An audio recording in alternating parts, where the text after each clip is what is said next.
কমিটির vice president জনাব শামসুজ্জামান দুদু ভাই, ভাইস চেয়ারম্যান জনাব শামসুজ্জামান দুদু ভাই।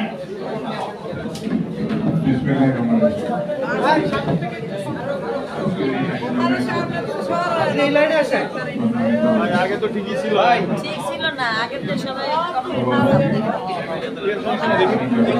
সাইড দেন তো, আপনাদের সাইড দিতে হবে। সবাই বসে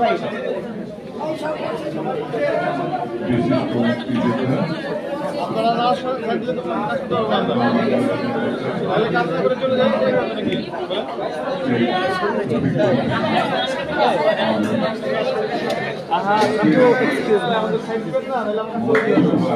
একটু পিছনে আসেন, একটু পিছনে আসেন আন্টি।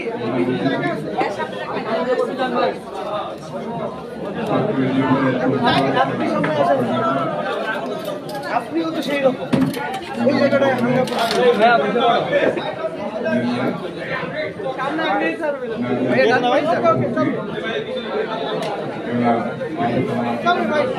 ওখানে হবে তো ওই হিসেবে দাঁড়াইছে। সাংবাদিক বন্ধুরা, ভাই বোনেরা, আমি বক্তৃতা খুব একটা করবো না এই কারণে আমাদের রাষ্ট্র সংস্কারে আমাদের বিএনপির প্রেসিডেন্ট বেগম খালেদা জিয়া, উপদেষ্টা সাবেক ছাত্রনেতা নারায়ণ ভাই চলে গেলেন। তারা মোটামুটি জাতীয় আন্তর্জাতিক প্রেক্ষাপট সামনে ফারাক্কা অভ্যন্ত নদীর আমাদের অধিকার বিষয়গুলো তারা বিস্তারিতভাবে আপনাদের সামনে, আমি এই বক্তব্যগুলোর সঙ্গে সম্পূর্ণ একমত। সেই কারণে আমি এটা রিপিট করতে চাচ্ছি। আমি এখানে তাদের বক্তৃতা শুনছিলাম আর আমি একটা কথা বারবার আমার মাথায় আসছিল, হয়তো বললে অনেকে বলবেন আমি তখন যুদ্ধবাদী। আসলে ব্যক্তিগতভাবে আমি একেবারেই যুদ্ধবিরতি শান্তি সম্পর্কের মানুষ, কিন্তু পাকিস্তানের সিন্ধু নদীর পানির সঙ্গে যখন ভালো ভাগাভাগির প্রসঙ্গটা সামনে আসে তখন আরেকটা দিক সামনে আসে, দুটি শক্তি হচ্ছে পরমাণু শক্তির অধিকার। আগে ভারত ছিল, পরে পাকিস্তান পরমাণু শক্তির অধিকারী, আমরা আবার পরমাণু শক্তির অধিকারী। মুক্তিযুদ্ধে লাখ লক্ষ মানুষ শহীদ হয়েছে, কিন্তু আমরা পরমাণু শক্তির দিকে এগিয়ে। মৌলানা ভাসানী একসময় মন্তব্য করেছিলেন জীবিত অবস্থায়, পানির জন্য তৃতীয় বিশ্বযুদ্ধ শুরু যেতে। কি অসাধারণ দূরদর্শী সম্পূর্ণ নেতা ছিলেন মৌলানা ভাসানী। ঠিক এই কথার জন্য আমি তাকে ভোট করছি না।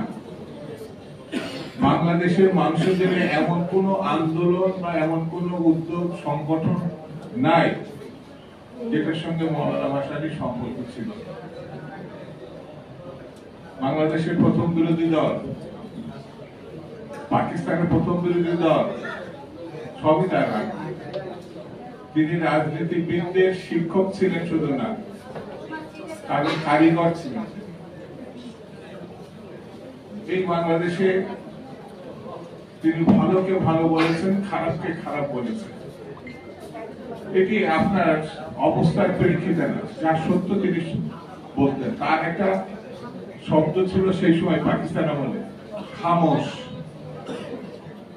এই একটা শব্দ দিয়ে পাকিস্তানের তৎকালীন স্বৈরতন্ত্রকে তিনি কলিজায় হাত দিয়ে দিয়েছেন।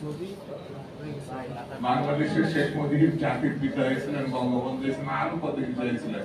সেই শেখ মুজিবকে তার পায়ের নিচে কর্মপুঁজি করতে বাধ্য করেছিলেন তিনি 74 এর নাম মৌলানা ভাসানী। আমার কাছে মনে হয় মৌলানা ভাসানী ফারাক্কায় শহীদ জিয়া রহমান একসময় পানিকে জাতিসংঘের দাবি আদায়ের জন্য জাতিসংঘে পরে পরে এটা বাস্তবতা, কিন্তু এটা ইতিহাস। অনেকে বলেন মৌলানা ভাসানীর সঙ্গে সেই সময় সরকার সহযোগিতা করেছে। সরকার বুদ্ধিমান ছিল বলে তো সহযোগিতা করছে। শুধু যে জনগণ, শুধু যে রাজনৈতিক দল এমন না, কিন্তু সেই মিছিলে সমগ্র বাংলাদেশ রাজপথে নেমে এসেছে। আবার বৃদ্ধা, বনিতা, কৃষক, শ্রমিক এমন কোন মানুষ ছিল না সেই মিছিলে জায়গায়। আমরা তরুণ, আমাদের ভাবখানে এরা কিন্তু যে আমরাই কিছু করছি, কিন্তু আমাদের থেকে কত সিনিয়র, এই যে আমার পাশে বসে একটা সভা সভাপতি, আমার একেবারেই ছাত্র, একেবারেই তরুণ। আমাদের নেতা ছিলেন দাদু ভাই, বর্ণরা, আর দাদু ভাই ছিলেন সেই সময় আমাদের সংগঠকের প্রধান সংগঠক, আর নেতা ছিলেন মৌলানা ভাসানী। এই জিনিস মৌলানা ভাসানীর কথা ভাবলে সাধারণ জীবন না, দেশপ্রেমিক না, স্বাধীনতা না, মনে হয় আমি মৌলানা ভাসানী। তার সঙ্গে যে সম্পৃক্ত হয়নি, তার রাজনীতিকে ধারণ করতে পারেনি, আমার কাছে মনে হয় বড় দৈন্যতার মধ্যে তার।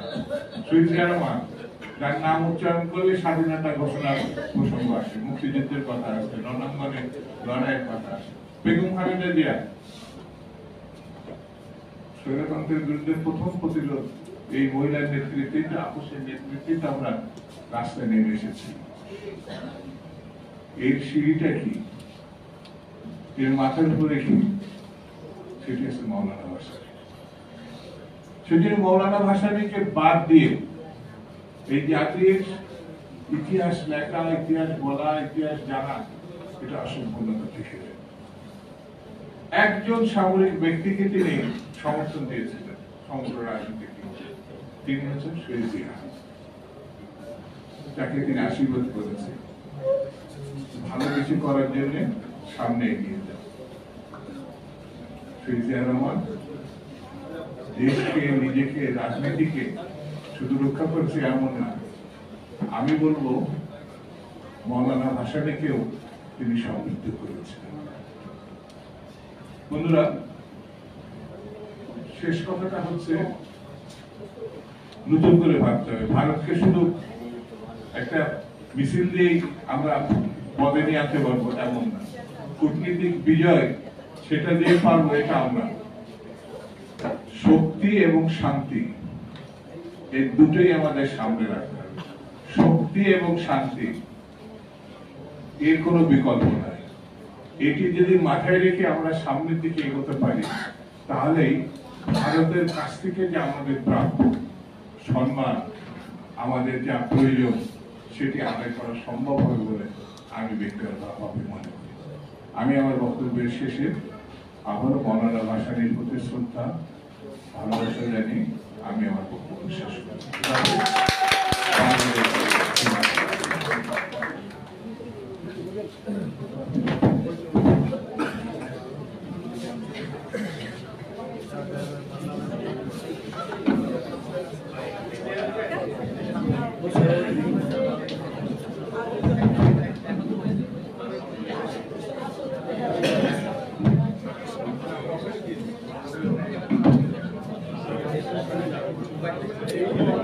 অত্যন্ত সাবলীল এবং সুন্দর বক্তব্য রাখলেন আমাদের শামসুজ্জামান দুলু ভাই। এখন আপনাদের সামনে বক্তব্য উপস্থাপন করবেন 50তম ফারাক্কা দিবস উপলক্ষে গণতন্ত্র মঞ্চের অন্যতম নেতা, নাগরিক ঐক্যের আহ্বায়ক মাহমুদুর রহমান মান্না ভাই, জননেতা মাহমুদুর রহমান মান্না ভাই।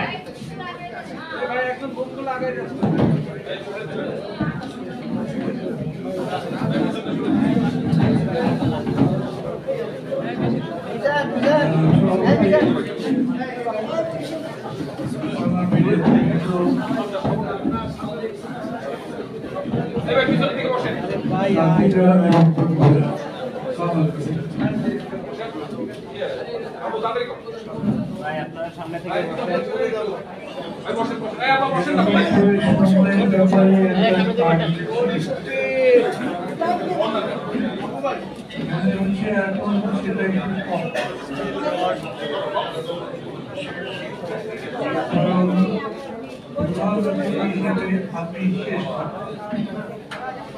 আমার কাছে মনে হচ্ছে যে আজকের প্রধান বক্তব্যটা উপস্থাপন করেছেন রাষ্ট্র সংস্কার আন্দোলনের মূল সংগঠক জনাব আশরাফ সাহেব এবং আরেকজনও বক্তব্য উপস্থাপন করেছেন, গুরুত্বপূর্ণ, কিন্তু আপনারা তার বক্তব্যের প্রতি গুরুত্ব দেন, ভালো করে শোনেননি, সেটা জানাব না। উনি আরো অনেক কিছু হয়তো বলতেন, আমি বেশ মনোযোগ দিয়ে শুনছিলাম, কিন্তু আপনার ভেতরে এত কথা বলছিলেন, বিরক্ত হয়ে সম্ভবত ওই লাইনে কথা বলা কমিয়ে দিয়েছেন। আচ্ছা, আমি আপনাদের একটা প্রশ্ন করতে পারি, কিছু বলে যদি না করেন, এখানে এসেছেন কেন? এই সভায় এসেছেন কেন? কথা শোনা যাবে। মহাপুরুষ সবাইকে ডেকেছেন এই জন্য পানির ন্যায্য হিস্সার জন্য এখনো যেটা অসমাপ্ত। খুব সচেতন মানুষ তো তাড়াতাড়ি বলতে পারবে। আপনারা সবাই যারা আছেন তারা তাড়াতাড়ি বলতে পারে, কিন্তু মানুষ আমরা যারা তাদের সচেতন হওয়া দরকার। আমি কেন একটা কথা বলছি, কেন একটা কাজ করছি, কেন স্লোগান দিচ্ছি, কেন মিছিল করছি, কেন মিটিয়ে যাচ্ছি, বহু লোক আজকে এই ফারাক্কা দিবসে নাকে তেল দিয়ে ঘুমাচ্ছে, ওরা জানেও না আজকে একটা ফারাক্কা দিবস কিছু আছে। একটা বড় জাতীয় দৈনিক একদমে চ্যানেল সবচাইতে বেশি সম্ভবত চলে এই দেশে, তারা আজকে দিনের কোনো নিউজই করে, তাদের কাছে এটা কোনো বিষয় না, কিন্তু আমাদের কাছে বিষয়। যে কথাটা সবারই বলবার কথা, কিন্তু অন্যান্য কথা বলতে সম্ভবত বলেননি, সেটা হচ্ছে ফারাক্কার যে চুক্তি হয়েছিল তার মেয়াদ আগামী বছরের ফেব্রুয়ারি মাসে শেষ হয়ে যাবে, এবং ফারাক্কার চুক্তিটা হয়েছিল এই যে বাংলাদেশকে ভারত ৪৪,০০০ কিউসেক করে পানি দেবে। ৪৪,০০০ কিউসেক মানে কি বলা খুব মুশকিল, কিউসেক বোঝায় কিরকম করে জানিয়ে, কিন্তু একটা পরিমাণ যেটা হিসাব করে দেখা গেছে যে ওই পরিমাণ পানি বাংলাদেশের জন্য লাগবে। কিন্তু এটাই সত্যি যে চুক্তি হওয়ার পর ধীরে ধীরে ভারতের পানির পরিমাণ কমিয়ে দিয়েছে। এটা সবাই জানেন, এই যে সেদিন বক্তৃতা করলো, ওর বাড়ি তো রাজশাহী। রাজশাহী এখন এই গরমে লু বাতাসের মতো বাতাস পায়, খুবই গরম। মানে রাজশাহীতে দিনের বেলা এরকম সময় রাস্তা দিয়ে হেঁটে যেতে পারবেন না, মানে চামড়া পড়ে যায়। যদি আপনি পদ্মার পার দিয়ে হেঁটে যান, আগে যেরকম খুবই সুন্দর লাগতো নদীটা দেখে, নদী থেকে যে পাটা বসে সেটা যখন আপনাকে স্পর্শ করে তখন ঠান্ডা বাতাস গরমের মধ্যে খুব মজা লাগে না, এরকম পুরুষ। শুধু রাজশাহী না, ওই সমগ্র অঞ্চল যত ভালো থাকতো সেরকম করে ভালো নেই। সেই পানি কমাতে কমাতে এখন কত হয়েছে যে ঈশ্বর দিকে মনে করে এত বড় হার্ডিজ ব্রিজ ওই নদীর উপরে দিয়ে করে যায়, পদ্মারও বহু জায়গায় মানুষ হেঁটে হেঁটে পার হয়ে যায়। এবং ফেব্রুয়ারির পরে ভারত এই চুক্তি নবায়ন করবে, মানে নতুন করে আবার চুক্তি করবে। কি মনে হয় আপনাদের করবে? ও পারলে তো বাংলাদেশের মানুষকে পুড়িয়ে মারে, ওদের দেশে ওই গুজরাটের লোক তাদেরকে আমাদের দেশে ওদের ঢুকিয়ে দেয়। সাথে আবার মনে করেন আজ থেকে ৩০ বছর আগে বাংলাদেশ থেকে কোন হিন্দু বা যাই হোক যারা গেছে ওইখানে চলে, তাদেরকে ফিরে পাঠিয়ে দেয়। এখন হচ্ছে যেটা প্রত্যেক রাতে তারা ওই পানির চুক্তি করবে, কি জানি আমি জানি না, সরকার ভালো বলতে পারে। এই নিয়ে কি কোনো কথাবার্তা শুরু হয়েছে? কোনো লেখালেখি তো নাই, কেউ পত্রিকায় লিখছে না, কেউ লিখতে বলে নাই। আমরা যারা যারা কথাবার্তা বলি তারাও এই নিয়ে এমন কোনো কথা বলতে চাই। কিন্তু আজকের এই দিনে আমি আপনাদের সবাইকে ধন্যবাদ এবং অভিনন্দন দিই। মান্যভাবের বক্তৃতার সময় একটু অনেকেই জানেন যেসব বক্তৃতা একটু বিরস টাইপের হয়, বেশি তত্ত্ব থাকে, খুবই গুরুত্বপূর্ণ, কিন্তু শুনতে অত মজা লাগে না, তখন আর ধৈর্য থাকে না। মানে আপনি যদি সিনেমা দেখতে যান তাহলে একটা মারপিটের ছবি দিতে খুব ভালো লাগে, কিন্তু ওই ছবিটাই যদি মনে করেন আর্ট ফিল্ম টাইপের হয়, খুব ভালো ভালো কথাবার্তা বলে, তখন ঘুরে পেশা পড়ে গেল, ওটা ভালো লাগে। বক্তৃতা যেরকম হয়, এই বক্তৃতার মধ্যে ঝঞ্ঝাট বেশি, গুরুত্ব বেশি, ওইটা ভালো লাগে না। কিন্তু গলা ফাটিয়ে যদি একবার বলে তোকে দেখাই দেবো সরকার তুই কি করিস, ওরা যেন এখনই সরকারকে কলারে ধরতে, কিন্তু এরকম পারা যায় না। আপনি যত গরম বক্তৃতাই করে, কাল যদি ভারত চুক্তি করতে রাজি না হয়, আপনি চুক্তি করতে যে বাধ্য করতে পারবেন সেটা কিভাবে জানেন কি? প্রফেসর ইউনুস কি পারবে? উনি রোহিঙ্গাদের কাছে বক্তৃতা করতে গেছেন, জাতিসংঘের মহাসচিবের সঙ্গে গিয়ে বক্তৃতা করেছেন না আগামী ঈদের মধ্যে, আগামী ঈদে আপনারা বাড়িতে গিয়ে ঈদের নামাজ করতে পারবেন। রোহিঙ্গাদেরকে বলেছেন, রোহিঙ্গারা যেতে পারবে না, যে রোহিঙ্গা প্রায় 12-13 লাখ এখন আমাদের দেশে আছে, ওই 12-13 লাখ রোহিঙ্গা আগামী ঈদে বাড়ি যেতে পারবে? যে 12-13 বাদ দেখ না, 1 লাখ যেতে পারবে? কোনো গ্যারান্টি চাই না। হ্যাঁ, যেতে পারি না। অনেকে আবার মনে করে বাপরে চালু যাবে, কত কি করে ফেলছেন, উনি পারতেও পারে। এইটা ঠিক যে ইংলিশ সাহেবের সরকার আবার পরে ওরা শেখ মুজিবের মতো পাচাবে না, ওরা শেখ মুজিবের মতো অহংকারে বসে থাকছে না। মোদী সাহেব কি বলে তাই আমাদেরকে পালন করতে হবে, তারা নিজেদের মতো করে নিজেদের কথা বলে। এবং বহু জায়গাতে আছে, মনে হয় আগে যেমন সেলফি তোলার জন্য শেখ হাসিনা বাইরের ভিতরে দৌড় দিত না, দেখেছেন ছবি মনে আছে? এখন আমেরিকার অনেক বড় বড় লোক, বিশ্বের বড় বড় মানুষ যারা বাইডেনের সমান বা বাইডেনের চাইতেও বড়, তারা আমাদের ইউনিসেফের সাথে এসে ছবি তুলে। তারপরেও আমি বলি, ডক্টর ইউনুসকে এত সম্মান দেবার পরেও আমি বলি, উনি বাংলাদেশের প্রধান উপদেষ্টা, বলে প্রধানমন্ত্রীর সমান, ওনাকে যদি ভারতের প্রধানমন্ত্রী দেখাই না করে, এই ফারাক্কা নিয়ে কথা না বলে চুক্তি করতে রাজি হয়, তাহলে ভারতকে বাধ্য করা যাবে এইরকম কিছু তো নেই। এই যে শুনলেন না, নদী যেটা ভারতের মধ্যে দিয়ে গেছে, আইন কানুন থাকবে, চলবে কেন? যে জায়গা থেকে নদীটা শুরু হয়েছে, তারপরে নদী যতটুকু দিয়ে গেছে, আমার দেশের মধ্যে যে নদী যদি বইতে থাকে, আমি সেই নদীর পানি পাবো না। আপনি নিজের দেশের মধ্যে বাদ দিয়ে সে পানি নিয়ে যেতে পারেন? পারলেন না, দুনিয়া চলবে কি? অতএব এরকম করে রাষ্ট্রসংঘ মানে সারা দুনিয়ার যতগুলো দেশ আছে তাদের দিয়ে যে জাতিসংঘ, তার কতগুলো বিধান আছে। দুঃখজনক হচ্ছে সেই বিধান আমাদের দেশে কার্যকর নয়। আমরা সেই রকম কোন আইনে স্বাক্ষর করি নাই, ভারত করেনি, চীন করেনি। খেয়াল করবে, বেশি নদী তো চীন থেকে নদী বেরিয়ে ভারতের মধ্যে দিয়ে গেছে। কোন নদী নিশ্চয়ই, অনেকগুলো নদী ভারত থেকেও উৎপন্ন হয়েছে বা শুরু হয়েছে, কিন্তু এই নদীগুলো সেই দেশ দিয়ে আসে। চীনও কোনো জায়গাতে এরকম বাধা তৈরি করেছে, যেটা ভারত করে। ভারত তো চীনের সাথে পারে না, বাংলাদেশের সাথে পারে। অতএব চীন তার মতো করছে, ভারত আমাদের উপরে আবার এই বছর কি করা দরকার?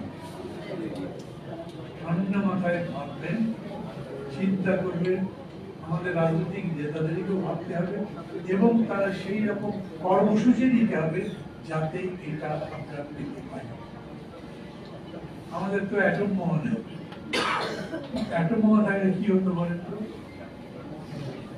ভারত এবং পাকিস্তানের মধ্যে একটা নদী আছে, সিন্ধু নদী।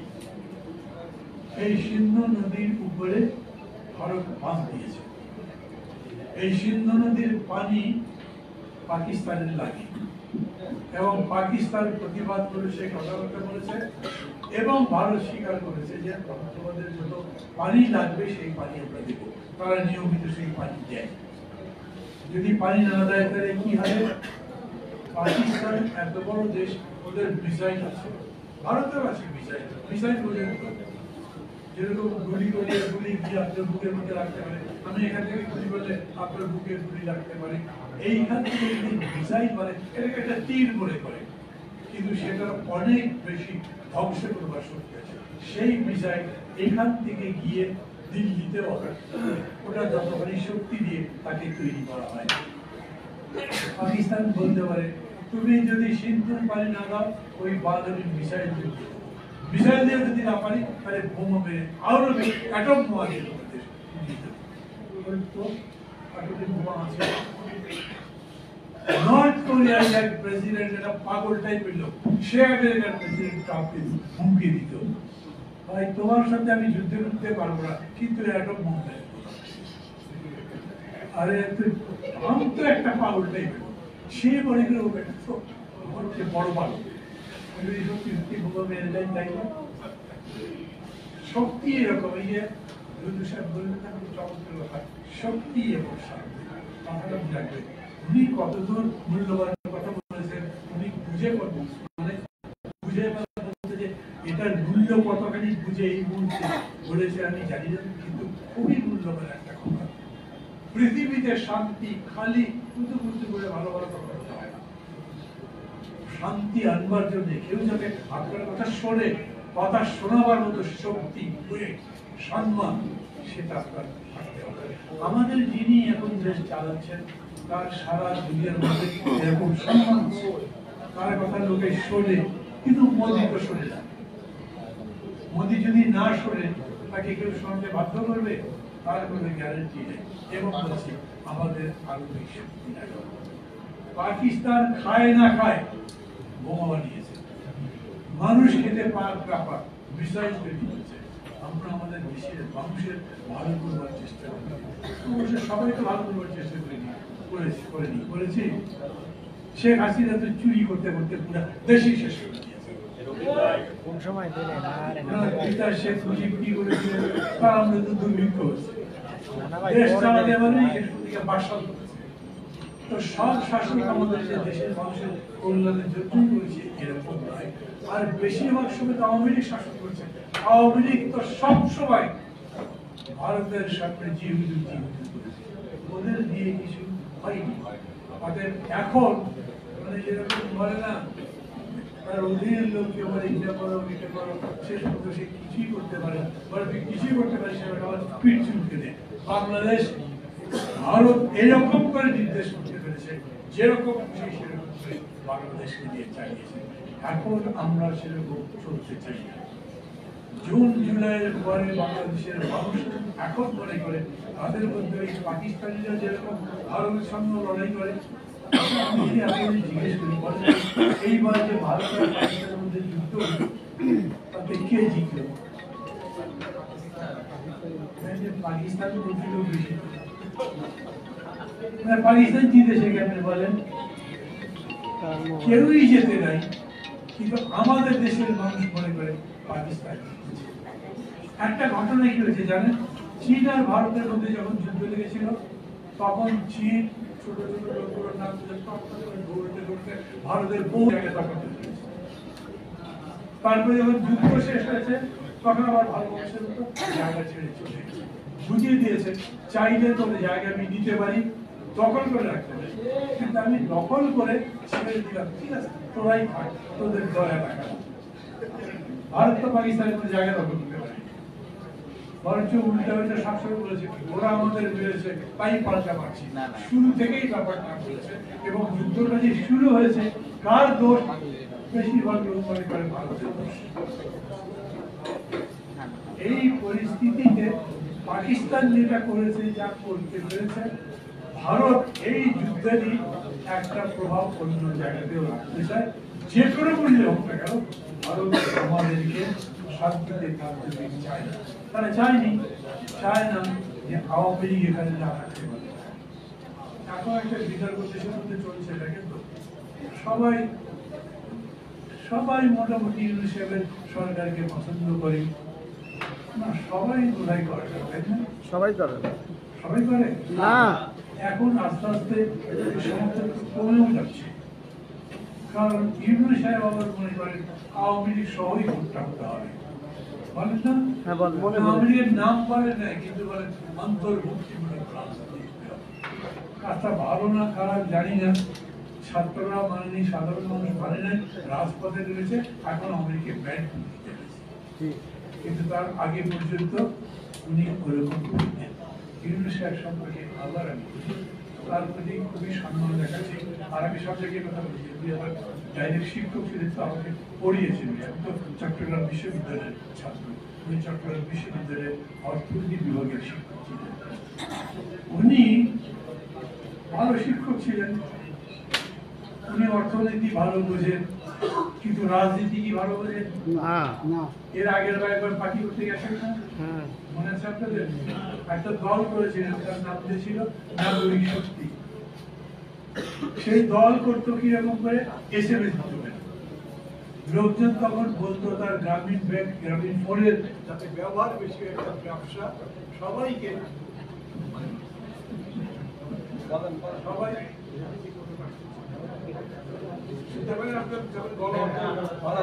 মাইক্রোফোন আছে, আপনি বলেন। সবাইকে উনি SMS করে করে মেসেজ দিতেন, SMS করে পার্টি হয় না, কি ধরেন একজন ভালো ক্রিকেট প্লেয়ার, এখন কি বাংলাদেশের সবচেয়ে ভালো ক্রিকেট প্লেয়ার এখন কে? মিরাজ অলরাউন্ডার হিসেবে ওয়ার্ল্ড নাম্বার 2, তাই তো? ওকে যদি ফুটবল খেলতে দেন, কি ফুটবল খেলতে পারবে? গিয়ে চট্টগ্রাম কোর্টে বক্তৃতা করেছেন, আরো বেশি এফিসিয়েন্সি হবে, আরো বেশি টাকা ইনকাম করতে পারবে।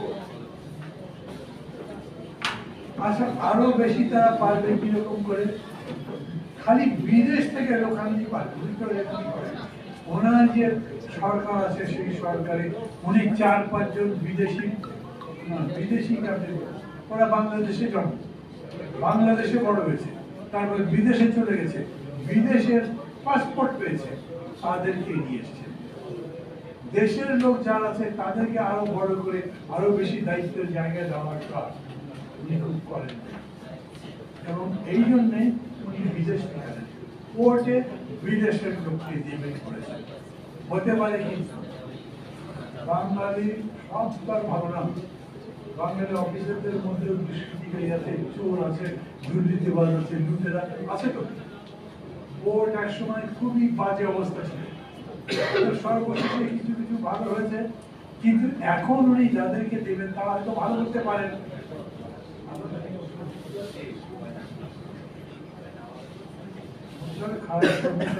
কথা বলতে গেলে কথাই শেষ করে দেবো। এই কোর্টে যে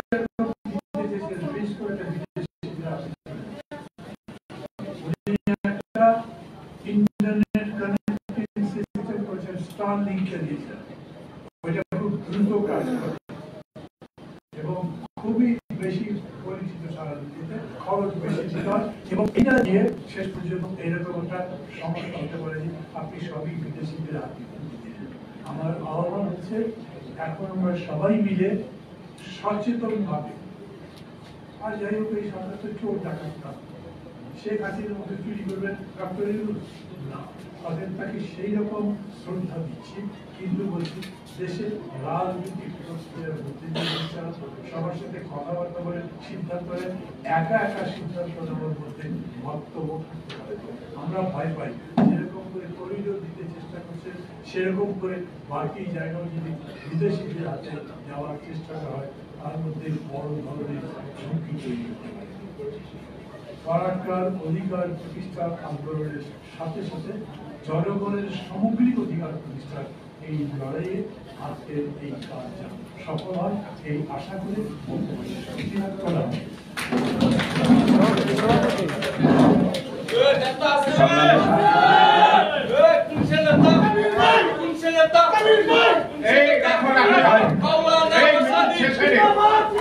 বক্তব্য রাখবেন ভাসানী জনশক্তি পার্টির সংগ্রামী সভাপতি চেয়ারম্যান, ভাসানী পরিষদের সম্মানিত সবাই আমাদের আহ্বায়ক হয়ে গেছে। আরে সামনে করে দাঁড়িয়ে থেকে আপনি সরেন না। এ পর্যায়ে বক্তব্য রাখছেন ভাসানী এই লোকটা এখানে দাঁড়িয়ে থেকে ভাসানী পরিষদের আহ্বায়ক এবং ভাসানী জনশক্তি পার্টির সংগ্রামী চেয়ারম্যান, গণতন্ত্র মঞ্চের বর্তমান সমন্বয়ক বীর মুক্তিযোদ্ধা রফিকুল ইসলাম বাবলু।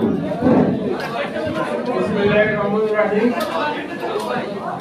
আমাদের সময় হয়ে গেছে, আমি 2 মিনিট বলে শেষ করে দেব। এই আপনি সরেন না। বিসমিল্লাহির রহমানির রহিম।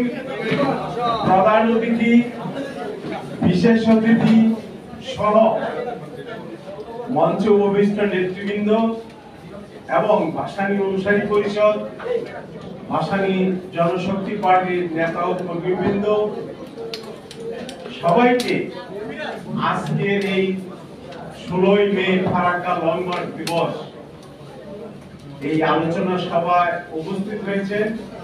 এই জন্য আমি আমাদের দলের পক্ষ থেকে আপনাদেরকে অভিনন্দন জানাচ্ছি, কৃতজ্ঞতা জানাচ্ছি এবং আমি শুধু এই একটি কথাই বলবো, এই ফারাক্কা লং মার্চের চুক্তি আগামী বছর ফেব্রুয়ারিতে শেষ হয়ে যাবে। কাজেই ভাই আপনি এই চুক্তি আমরা কূটনৈতিক ভাবে শান্তির মধ্য দিয়ে কিভাবে চুক্তি আমরা আবার পুনরায়, এটা আমাদের ন্যায্য হিস্সা। মাওলানা ভাসানীর একটি কথাই আমি, যেহেতু বক্তৃতা দেওয়ার সময় নেই, একটি কথা মনে করিয়ে দিই। আমরা যখন লং মার্চটা নিয়ে, আমার জীবনের এটা অত্যন্ত গৌরবের বিষয়। আমি সবসময় বলি আমি ফারাক্কা লং মার্চের একজন সৈনিক, মুক্তিযুদ্ধের যেমন সৈনিক, 24-এর গণ অভ্যুত্থানের সৈনিক এবং এই ফারাক্কা লং মার্চের সৈনিক। আমরা যখন মিছিলটি নিয়ে সেই মহানন্দা নদীর উপর দিয়ে আমরা নৌকা দিয়ে ব্রিজ করে দিয়েছিলেন এবং সেই ব্রিজের উপর দিয়ে পার হয়ে চাঁপাইনবাবগঞ্জ রাত্রি যাপন করে কানসারে দিয়ে আমরা এই মিছিলটি শেষ করে আমরা যে পানির অধিকার আদায় করেছিলাম, ওই কানসার হাই স্কুল মাঠে মাওলানা ভাসানী ঘোষণা করেছিলেন যে পানি পশু পাখি খায়, মানুষে খায়, কীট পতঙ্গ খায়, সেই পানির অধিকার তোমরা আমাদের কাছ থেকে নিয়ে নিয়েছো, এটা নিয়ে সিনেমিনি খেলছো। কাজেই আজকের ওই মাওলানা ভাসানীর সেই বক্তৃতার অনুসরণে আমি বলবো ভারত সরকারকে আগামী বছর 22শে ফেব্রুয়ারি সম্ভবত ডেটটা, এর আগেই আমাদের এই চুক্তি নবায়ন করা হোক এবং আমাদের 54টি নদী ন্যায্য হিস্সা আমাদেরকে দেওয়া হোক। এই বলে আমি আমার বক্তব্য শেষ করি। ধন্যবাদ। আসসালামু আলাইকুম। এবং আজকের অনুষ্ঠান এখানেই সমাপ্ত।